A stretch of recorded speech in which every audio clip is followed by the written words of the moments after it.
বিৰোধী ঐক্যৰ মিটিং ভূপেন বৰা সভাপতি হৈ থাকোঁতে আমি সপ্তাহে 10 দিনত দেখাই পায়ে থাকোঁ।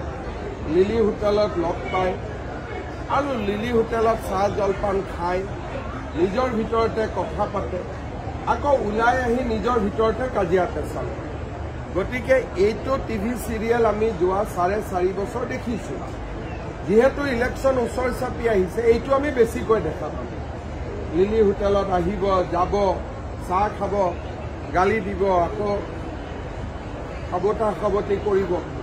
এই দৃশ্যটো আপোনালোকে দেখা পাই থাকিব। কিন্তু আমাৰ যিখিনি NDAৰ মিত্ৰতা আছে, আমি ধুনীয়াকৈ কথা বতৰা পাতি আমাৰ কাম হৈ যাব। এনেকে সাংবাদিকক মাতি, আজি মই AGPক মাতিছোঁ, কালি মই BPFক মাতিছোঁ, এনেকুৱা কৰাৰ প্ৰয়োজন নাই। কাৰণ যদি মিত্ৰতা কৰিব লাগে টেলিফোনতেতো হৈ যায় মিত্ৰতা। মিটিং এখন কৰাৰ কি প্ৰয়োজনীয়তা আছে? লিলি হোটেলত বাৰে বাৰে বহি থকাৰ কি প্ৰয়োজনীয়তা আছে? তেওঁলোকৰ যিহেতু কোনো নিউজ নাই, নিউজ ক্ৰিয়েট কৰিবৰ কাৰণে তেওঁলোকে এনেকুৱা মিটিং মাজে মাজে পাতিব।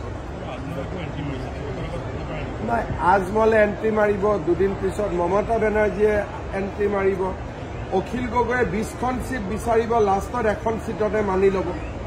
লুৰিণজ্যোতি গগৈয়ে 15খন চিট মাঙিব, লাষ্টত 3টা চিটত মানি ল'ব। মই চিটকেইটাৰ নামো কৈ দিব পাৰোঁ আগতীয়াকৈ। এতিয়া মাঙিব 14টা, কিন্তু মানি ল'ব 3টা। অখিল গগৈয়ে গোটেই পৃথিৱীখন মানিব, কিন্তু লাষ্টত এটা আৰু কনচেশ্যন প্ৰাইজ আৰু এটা হ'ব। গতিকে তেওঁলোকৰহে আসনখিনি মই আজিয়ে ভাগা বতৰা কৰি দিব পাৰোঁ।